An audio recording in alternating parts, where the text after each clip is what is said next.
আসসালামু আলাইকুম ওয়া রাহমাতুল্লাহ। আপনার সাথে কথা বলছি প্রফেসর ডক্টর মোহাম্মদ মহিউদ্দিন উজ্জ্বল। বাংলাদেশের রাজনৈতিক প্রক্রিয়া একটা টাইম বোমা, এই কথাটা বলেছেন ডাচ লেখক এবং গবেষক বিলেম ভ্যান শ্যান্ডেল। তিনি বলেছেন বাংলাদেশ এমন একটি দেশ যার কোনো স্থির ইতিহাস এবং চেতনা নেই। দল পরিবর্তন হলে ইতিহাস চেঞ্জ হয়ে যায়, চেতনা চেঞ্জ হয়ে যায়। সরকার পরিবর্তন হওয়ার সঙ্গে সঙ্গেই স্কুলের ছেলেমেয়েরা নিজেদের নতুন এক ইতিহাসের সঙ্গে পরিচিতি লাভ করে।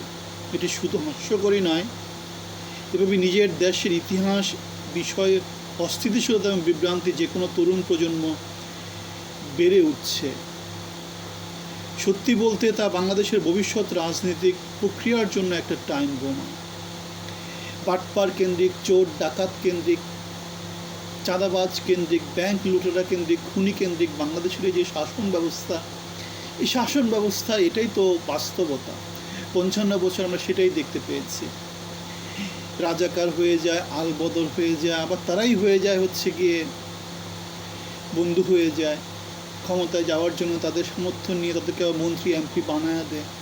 গাড়িতে বাংলাদেশের জাতীয় পতাকা উঠে, আবার সময় সুযোগ মতো তাদেরকেই ৭১-এর যুদ্ধ অপরাধী বলে ফাঁসি দিয়ে দেওয়া হয়।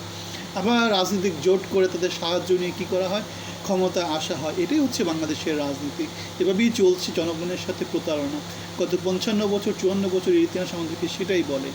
চোর বাটপার দিয়ে যে বাংলাদেশের শাসনতন্ত্র, আমাদের যেই প্রশাসন যন্ত্র যেটাতে চলতে, একটা খবরে দেখা যাচ্ছে আমাদের জনপ্রশাসন সচিবের যে সিনিয়র সচিব মোখলেসুর রহমান, তা পিএইচডি ডিগ্রি নাকি ভুয়া।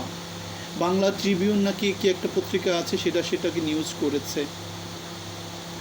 চোর কেন্দ্রিক বাংলা ট্রিম সেটাকে নিউজ করেছে। চোর কেন্দ্রিক, বাটপার কেন্দ্রিক, প্রশাসনের শীর্ষ পর্যায়ে দালাল কেন্দ্রিক এই সমস্ত লোকদেরকে দিয়ে বাংলাদেশ পরিচালিত হচ্ছে এবং বাংলাদেশ তো এভাবেই বিহেভ করবে। ৫৪ বছরের বাংলাদেশের যে সংস্কৃতি, সেই সংস্কৃতির কি পরিবর্তন হবে? পরিবর্তন হওয়ার তো কথা না।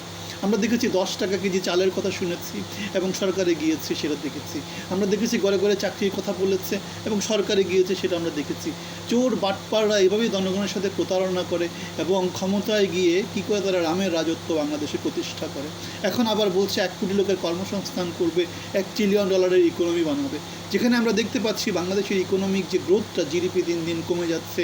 বাংলাদেশ প্রচণ্ড রকমের ঋণের ভারাক্রান্ত এবং সেই ভার থেকে বাংলাদেশ বের হতে হলে যেখানে বাংলাদেশের উৎপাদন বাড়ানো ছাড়া, কর্মসংস্থান বাড়ানো ছাড়া, বেতন কাঠামো কমানো ছাড়া অন্য কোনো উপায় নাই। কেন বাংলাদেশের লোকজন থেকে বাংলাদেশ সরকার ট্যাক্স কালেক্ট করে, কিন্তু সেই ট্যাক্সেরই বিশাল একটা অংশ চলে যায় জনগণকে বেতন ভাতা দিতে দিতে এবং দুর্নীতি করতে করতে। এই অবস্থায় উৎপাদনমূলক কাজে তেমন কিছুই থাকে না। শুধুমাত্র কৃষকরা উৎপাদন করে এবং কিছুটা উৎপাদন করে গার্মেন্টস কোম্পানিগুলোতে। এভাবেই চলছে বাংলাদেশের ইকোনমি। তাহলে সামনে বাংলাদেশ কোন দিকে যাবে সেটা এই যে আমাদের ডাচ যে গবেষক এবং লেখক যে কথাটা বলেছেন সেটা দিয়েই দেখতে পাচ্ছি বাংলাদেশ একটা টাইম বোমা। যে কোনো সময় সেটা ফুটে যেতে পারে। আমাদের যে তরুণ সমাজ যে আগ্নেয়গিরির উপর বাংলাদেশ বসে আছে, সেটা গত ১০ বছর ধরে সেটা আমাদের প্রমাণ দিচ্ছে। কীভাবে আমাদেরকে সেটা প্রমাণ দিচ্ছে?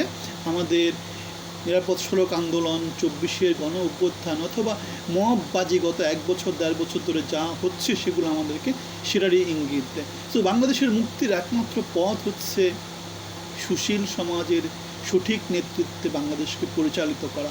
অন্য কোনো উপায় নেই। গঠনমূলক পথে বাংলাদেশকে এগিয়ে যেতে হবে। ভালো থাকবেন। সবার জন্য শুভকামনা। আসসালামু আলাইকুম।